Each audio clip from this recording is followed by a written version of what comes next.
Private education will soon be a reality in East Texas. Good evening and thank you for joining us. Beginning in February, Texas families can apply to use that money in the 2026-27 school year.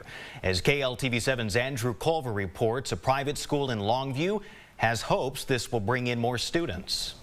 St. Mary's Catholic School in Longview has about 150 students enrolled in pre-K through 12th grade. Principal Dr. Darby Safford says the school could fit up to 350 students. She says she's excited for the new voucher program, not only as a chance to expand their attendance, but also to give families another resource. I think parents don't even think about, I could send my student to a private school because they don't have the funding. They don't think about it as an option. So now it gives them that opportunity to investigate. Most families who apply for a voucher will get up to $10,000 a year in state funds for each student. Governor Abbott advocated that the voucher program can exist with the state's public education system. State Representative Jay Dean, who oversees Gregg County, Marion County, and Harrison County, voted for school vouchers, but was also concerned about the law. He said he didn't want to financially hurt rural public schools in his district. Texas is the 7th, 8th largest economy in the world.